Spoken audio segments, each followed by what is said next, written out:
Okay.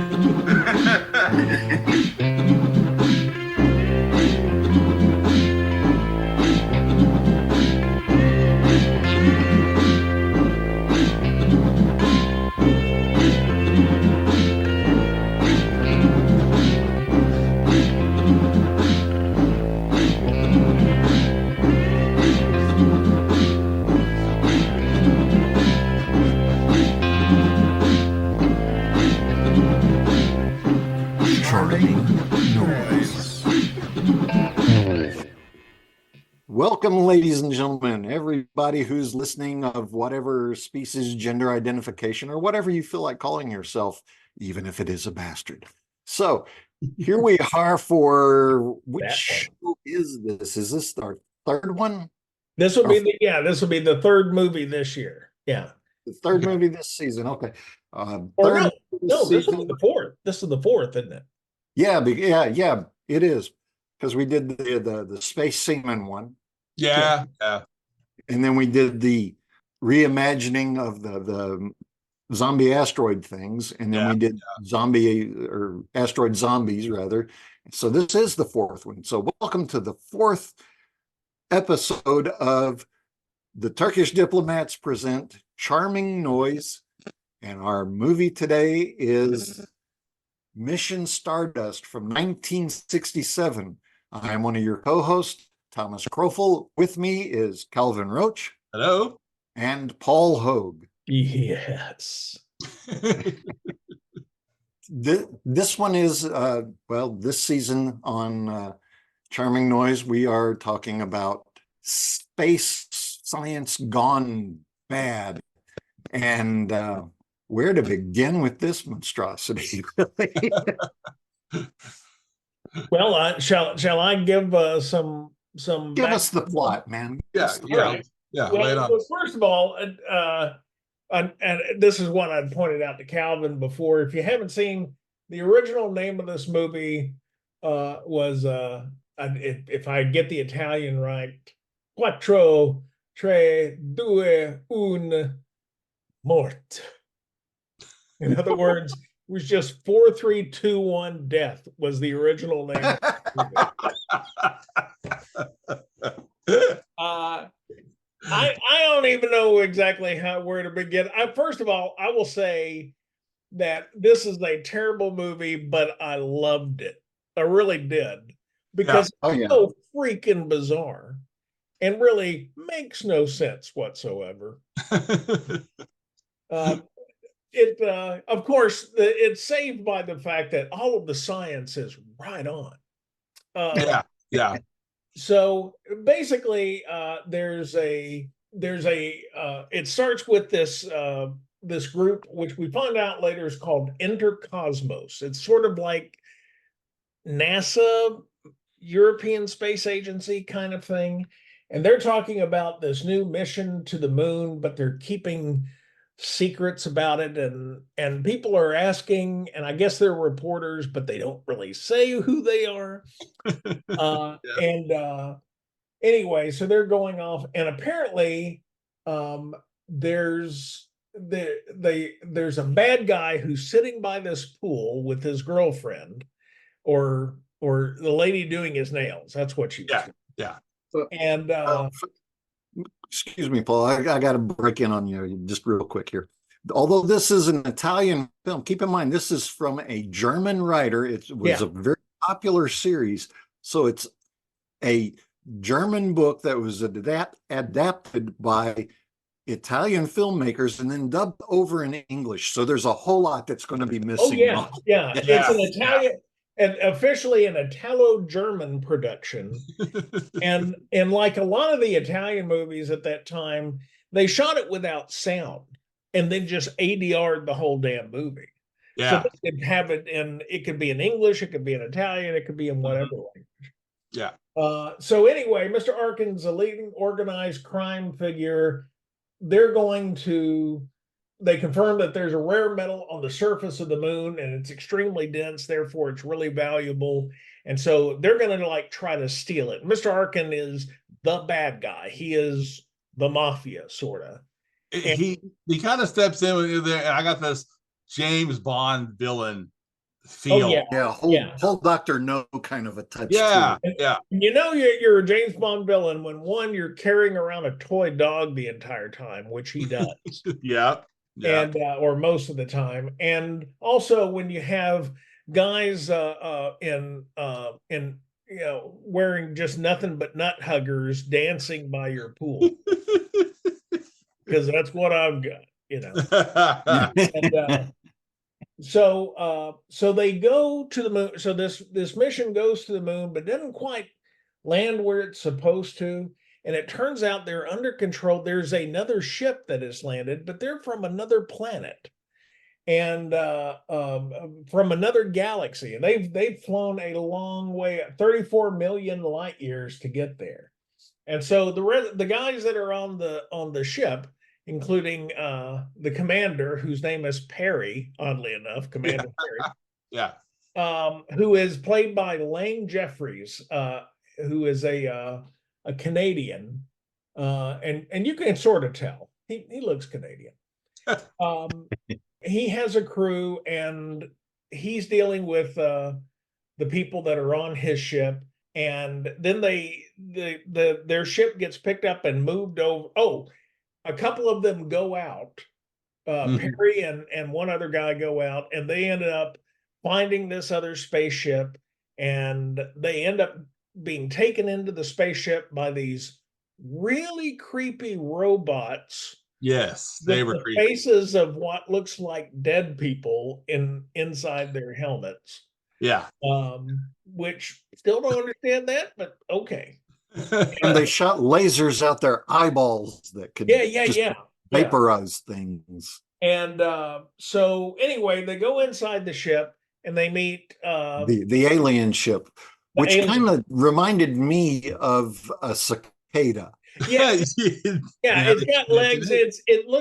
It really and truly looked like a ship that was featured in an episode of Johnny Quest. You remember the big thing that crawled around on legs? It was It looks just like that. And it has a second ship inside of it, which looks just like it, except small. That's like their lander. It's like their shuttlecraft, basically. Yeah. Oh, and the Earth contingent, they've got a Land Rover that looks like a dildo. Yes. Oh, it does. I called it the same thing. There are major problems on the approach to the moon. Something destroys the radio and the motor, so they get out of the vehicle. Once they are out, the vehicle starts glowing and disappears as if it has been destroyed. They are remarkably accepting of this and go on. Oh yeah, they were accepting of everything that happened. I mean, they just did not react to anything. Yeah. So they're taken to the ship by the robots, and they go up, and it's like an elevator that goes up into the ship. And so I've got the quote. So he's the other guy says, like Perry's best friend is I think his first in command says, "Quite an elevator, huh, Perry? Up we go into paradise, or possibly hell." So the alien turns out to be a robot. Then they meet the actual aliens, and it's a lady named Thora. Yeah. And an old man named Crest. Yeah. Because most aliens are actually named after toothpaste. 4 out of 5 aliens. And remember the attack of Aquafresh? 4 out of 5 aliens who chew gum. So they're talking to them, and they're I want to say something about Thora real quick. Oh yeah, Thora, very good looking woman. Oh yeah, she wore that green outfit just fine. Yeah, apparently that was a wig she was wearing on her white blonde hair. Yeah. For whatever reason, I don't know why they chose to do this, but she was wearing a one-piece jumpsuit that had a lame jumpsuit that had seashells embroidered onto her breast area. I know when I saw it, I was like, okay, first off, why did they have to put seashells on her? And second, how do these people from another world light years away know about seashells?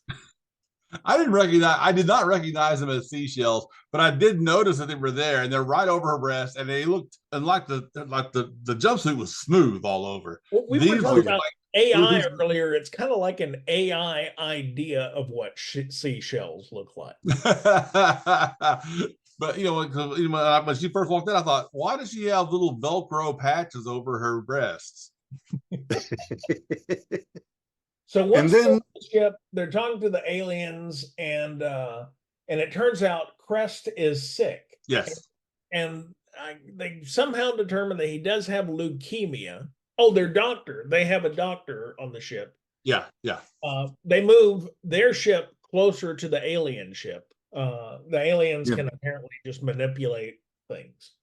And the plan turns out to be that they are going to take Crest because he knows some wonderful piece of knowledge or something that will help mankind down to Earth. They're going to apparently smuggle him down to Earth. They don't tell Mission Control this, but they're going to bring him back, cure his leukemia. Well, millions of leukemia sufferers on Earth just keep suffering. But there's a guy in Mombassa. Yeah, of all places. For some reason, Mombassa has been keeping the secret to leukemia for years. This one side, Dr. Haggard, was that his name? I think. Oh, God. Haggard, or should have wrote that down, but I didn't. So they're going to sneak down there. And by the way, Thora is very, for the first half of the movie, she's very snotty about humans. Yeah. She's very smug, very condescending. Stage 9 creatures, even though they look the same. They said, well, we look the same. Yes, but we're stage 9 and you're only stage 4. Yeah.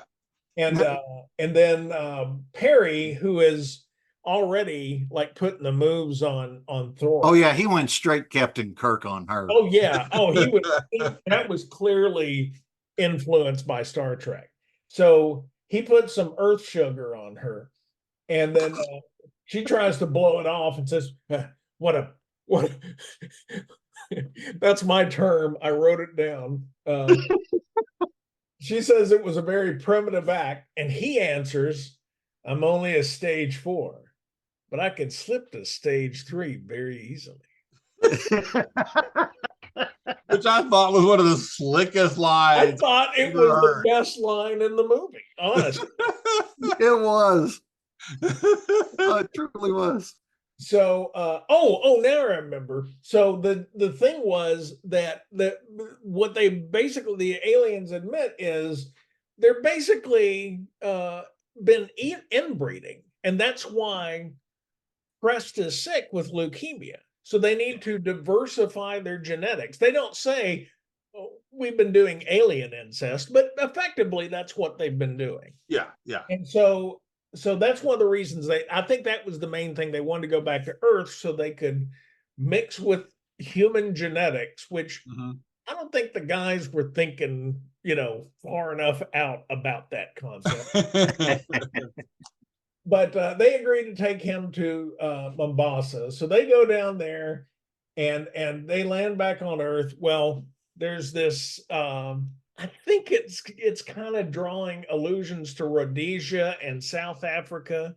Where there's this military force, but it's all run by colonialists, and they have with African soldiers, and they're immediately attacking the ship right away. Yeah, yeah. But they can't do anything because they've got a special force field around it. Yeah, yeah. And which I thought was funny, where the guy's walking up and all of a sudden he's flat faced. They really used some like plexiglass or something, and it actually worked out really well. It actually did. Of course, at one point they pick up a Jeep, a bunch of guys and drop it 7 or 8 stories, and everyone's okay somehow. Yeah, yeah.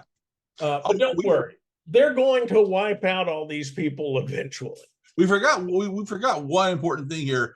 Okay. When they get ready to leave the ship, they say that they don't have any money. So they're like, well, we have these things. We use And she just hauls out like a Tupperware bowl full of diamonds. Because they're used as rivets on the ship. Rivets. They're used as These rivets. are messed up somehow. And she has them in a drawer like the junk drawer in a kitchen, apparently. Yes. Which, I immediately thought about the androids that were protecting them with their laser eyes, and I wondered, what do they have for nipples? Diamonds. They could cut glass with them. So Perry and Mike's the other guy. They make it to Mombassa. They get a Range Rover. Then they get into a fight, and they have to use. So she had given them this thing with like 3 buttons on it and a screen. Mm-hmm. It could set up. It could do different things. It could set anti-gravity, neutralize gravity, force field, and a locator. Yeah, that's right, the locator. So there's this whole 15 minutes of them getting a Range Rover from this guy, and he's trying to like steal but anyway, they end up getting the Range Rover. So they get the doctor, but it turns out it's not the real doctor. Yeah. Somehow Arkin, the bad guy, remember him? Yeah. He has somehow like tricked them. I never quite got how they did that, but they have a fake doctor going, and it turns out someone on the crew was planted by Arkin. Yeah, the guy they called Flipper. Yeah, Slipper. Flipper, not Slipper. Or Flipper, sorry. Flipper. That guy. And so Flipper is on the ship, which is it's real clear, by the way. They just thought of him at the last minute. They had to come up with some way for this to work. So Flipper somehow is literally a flipper. He has flipped to the other side. Yes. So anyway, Flipper they get on the ship. Flipper goes outside, and then he meets one of the fake nurses, and they've kind of like planned everything. Although they have still given Crest a blood transfusion. Yeah. Even though he's not a real doctor. Let's just shove this in anywhere. So now they've determined that this is not the real doctor. It gets awfully confusing here, but they end up going back to they have to go back into town. They get the real doctor. Oh, he's being held by Arkin. That's right. Arkin's holding the real Dr. Haggard. Thora had gotten kidnapped, but she's got one of these locator belts, and they think it's some kind of weapon. And Flipper is back with Dr. Arkin at this point, but he's apparently an idiot. He's like, well, why don't we just push the button? Has no idea what this thing is. And Arkin's at least smart enough to go, hey, if we don't know what it is, maybe we shouldn't push the button. Yeah. And he pushes the button, and it's apparently the forerunner of the AirTag. And so all the robots went, oh, hey. That's right. And so here come the robots and all the folks from the ship, and they have a big fight, and Flipper gets caught in a steel door when Arkin's trying to escape. They get Thora, and they go back to the ship. They've rescued Thora. So then Thora's like, well, they're going to wish they hadn't fucked with me. She says something along those lines. She doesn't say that. Yeah. But she says it with an accent, so it's really, really cool. Yeah, it is. And then she has to, I think this thing that she messes with on the panels, I think she was just supposed to turn it and something was supposed to happen, but instead it broke off. And so she hits this button under, or what's supposed to be a button, but there's no button. I think it was just a thing holding that piece of plastic on. And then she just has to improvise hitting a button. And then it just blows the shit out of this island, which, by the way, the island, when they keep looking at it on their screen, it's clearly just a piece of styrofoam floating in the bathtub that's been painted. Right? And then massive explosions and fire and everything, and all these people are apparently killed, except for Arkin. Apparently somehow escaped and got onto the elevator before the ship took off. Yeah. And he's got some like Colt revolver or something. Like they've got all these robots with, who can shoot stuff out of their eyes, but he's controlling everything with this crappy revolver. And then they're like, well, there's one weapon you don't have, a little thing called courage. And they all start slowly walking towards him.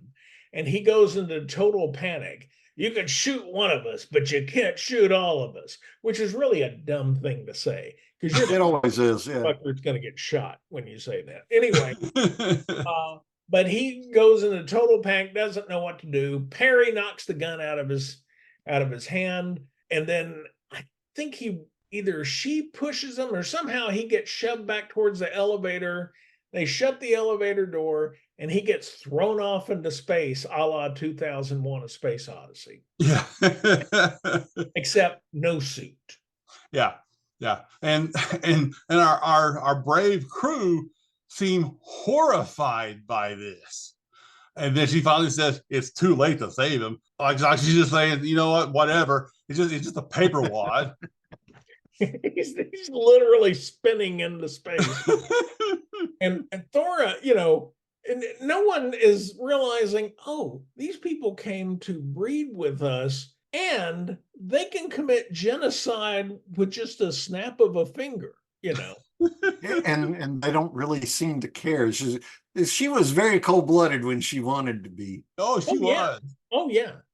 Yeah. And so the final scene is Mike is talking to Crest, and he's saying, and Crest is talking about how much better he feels since, the cure for leukemia works, apparently. And he says, he says, and they're going to, I guess they're going to take their ship back to Earth, and they're going to get some supplies for them and then come back. And then they're all going back down to Earth so that Thora and Crest, I guess, can, and Mike says, hey, if you got any of those extra alien women that look like Thora, bring them around. I'd like to, Mike was the ladies guy. So, well, Mike was trying to be he was trying to be like Perry. Yeah. Mike is just a horn dog, He is. And then he walks into this other, he says, hey, where did the chief go? And he walks into this other room, and Mike's putting more earth sugar on Thora. Mm-hmm. And Thora's returning with some space sugar, Yeah. There's intergalactic sugar spray everywhere. He walks back out. He said, I can't remember exactly. He says something. He says, well, the experiment has begun. Yeah. And that's the end of the movie. Yes. And they go into the cool ass Italo German music theme. And that's the end of the movie. Honestly, this movie did not make a huge impression on me. It was kind of bland, despite the bad script. Almost a plausible ripoff of a James Bond movie, but not quite. There were some Star Trek elements in there. You could tell by some of the special effects. There's some of the same ones they use in Star Trek. But the movie itself just did not really trip anything for me. I gotta say, I really enjoyed this movie. I mean, first of all, you gotta admit the soundtrack is kicking. The soundtrack is good. Yeah, I've already downloaded songs from it. Did you? yeah. I found the writer's music on there. Oh, wow, cool.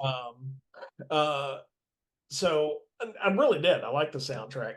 It is a stupid movie. Let me be clear. Oh, yes. It is a laughable, but I sort of like the idea that, the producers, the Broccoli family that produced the 007 movies, like had an illegitimate baby with the producers with Gene Roddenberry. I think that's kind of a good yeah. Although I had to correct you on one thing, they pronounce that broccoli. oh, I'm sorry, broccoli. Yeah. Did you know that they're the ones who invented broccoli? Oh, really? That's the honest truth. Yeah. Wow. Those Yeah, guys are so that's good. your little science fact for today. So That's I'm gonna have to look that up. that and everything we saw in the movie, which was totally scientific. Okay, fantastic. All right, so that pretty much kind of wraps this whole thing up, I guess. Tom, what did you think, buddy? To be honest with you, He's- right, I was enjoying the film, but right when they left to go to Mombassa, yeah, I fell asleep. I woke up when they were doing the final battle and they lifted the Jeep up into the air and dropped it. And I was like, wait a minute, what happened? And one of the things I caught was when they landed on Earth, landed back on Earth, and they're like, okay, Mombassa's that way. It's 400 miles. We got to go. And they just take off walking. 400 miles from Mombassa. Right. And they just take off walking. Well, that's like on any Tarzan movie, the escarpment is right there by Victoria Falls and the Congo coast, which is like, several thousand miles apart from each other, but Tarzan can walk there within a day. And I better get an early start so I can get supper when I get there. Yeah. Anyway, I just happened to remember that part when Tom was talking about Mombasa. So I don't know. Yeah, it definitely loses I think they had written the first half of the movie before they made the movie, and then they're like, oh, we'll figure out the rest of it. I think you're probably right, because at some point it does sort of transition from, okay, we need to kind of think this out and make it sound scientific and kind of serious, and then they just give up altogether. The whole leukemia angle on it was just, I don't know, that honestly, that kind of lost me, but overall I did enjoy it. Yeah, I do not recommend it. I really liked it for there's some cool music in it. Yeah, I guess you could just download the music and successfully avoid the movie.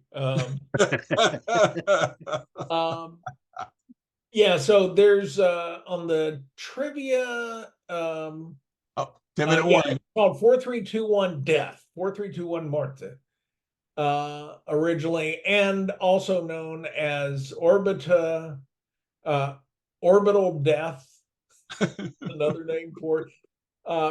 It did have Perry Rhodan, SOS aus dem Weltall in West Germany. Tom, have you read any of the Perry Rhodan books? No, I have not. The tagline is 2076 AD, planet against planet in a bionic battle for space. And none of that happens. No. Not one bit. Not one bit. And I don't even know I've never heard them mention a date in there. No, never. Because it sure looks like 19. I'll be right back, guys. Keep going. I'm the only one that's going to be in the whole show. Just at least for me, a quick thing for any listeners. When I suddenly have a burst of energy, it's because my dog is about to poop in the floor. He can't control it anymore. He's old. Right. Whereas, and if I have a burst of energy, it's because I'm just pooping in my chair while on the Zoom. This is true. Yes. You and Donald Trump. There is another quote from the movie that has it's Thora talking to Perry Rhodan. Your eyes are very quick, just like your hands. Yes. They are some horn dogs in this movie. Yeah, and the character, who was the best friend, he was from Texas, and he mentions that a couple of times, and he has a sort of Texas accent, in the movie if you listen closely. Oh, okay. Yeah. There's another movie from about that time, Italian German production called Danger Diabolic, Danger Diabolic. which sounds really cool. It does. I'll look it up. Yeah, there's I thought it was fun. I didn't it. You're right. It's not a great movie. It's not even. It wouldn't certainly would not make it into our top group of bad movies. Although it is bad. It is bad. Oh, by the way, there is a wrestler in the movie, Dakar. He was the guy that brings the news to Arkin about early in the movie, and he's kind of with Arkin quite a bit. Oh, Cedric. Plays the guy playing Cedric? Yeah. Cedric. And yeah, he was apparently an Argentinian wrestler before becoming a film actor, and was also an avid musician. The Canadian dude who played Perry was in quite a few movies over the years, it looks like. As was, where's Thora? I think Thora, yeah. She was in a lot of things. Essie Person, not a great name. But she was in a bunch of mostly European productions. So she's actually not bad in this movie. Yeah. I mean, she stayed. She did hold her character together as a condescending, better than you, superior race kind of person. Which I thought, that's gonna end up. She's gonna end up being the girlfriend of one of the guys, and I was right. So yeah. Oh yeah, she didn't have a problem changing her clothes and silhouette either, which was to me a very nice treat of the film. I've got to say. And that one it would be pretty hard to not notice, not figure out you're being silhouetted, because they had an awfully bright light right behind her.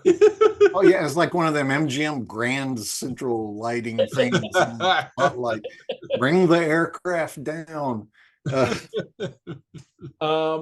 Yeah, the actor Pincus Braun, who played Arkin, who was actually a pretty cool, was a really good heavy. I think he made a whole career out of doing that in movies. We always have German people playing the bad guy in American movies. Yeah. Even in German movies, he was playing the bad guy. Oh, how much time we got left, guys?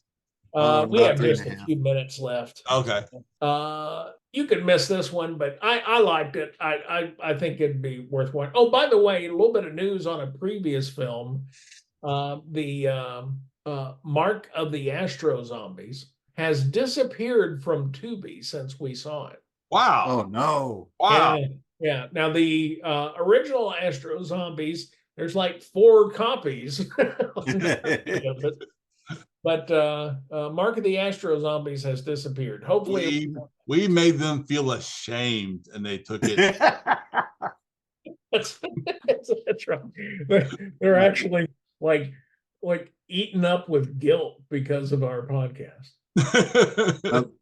I'm still planning. I haven't gotten around to it yet because there's just a whole lot happening, but I am still planning on getting in touch with Tubi and seeing if they would like to be one of our sponsors or something. Oh yeah, right on. Yeah, do it. And for you, our dear friends and dedicated listeners, thank you again for being with us even this long. We didn't think we would last 2 seasons, much less a season and a half right now. Has anyone thought about the next motion picture? I have not. I meant to, because I think it's my turn. I think it falls upon me to choose. Oh, is it your turn? Okay, go ahead. Yeah. And I've got nothing right now. Okay. That's good. With the 2 minutes that we've got left, just to catch folks up on where we are with things. Right before we taped this show, we did a merchandising meeting, and we have come up with absolutely nothing. So it's because we don't drink anymore. Yeah. And that was something I was talking to I am going off into left field, but talking to my wife about was the majority of the things that the 3 of us are known for together have all happened very organically. Yeah. Is like if we planned it, it was like, hey, why don't we try such and such? And then there's a lot of alcohol involved, and we end up doing it. And people go, I remember 40 years later when we come up with Yeah. Remember when those cops came out? They wouldn't call themselves the Fuzz. Yeah. So anyway, bringing it back in. Thank you again, everybody, for listening to the show. Thank you for being a supporter. We're on YouTube, Facebook, Spotify, Applefy, Podbeam, our home, all those wonderful places. Send us money. Just send us money. Well, that's not too desperate a beg for.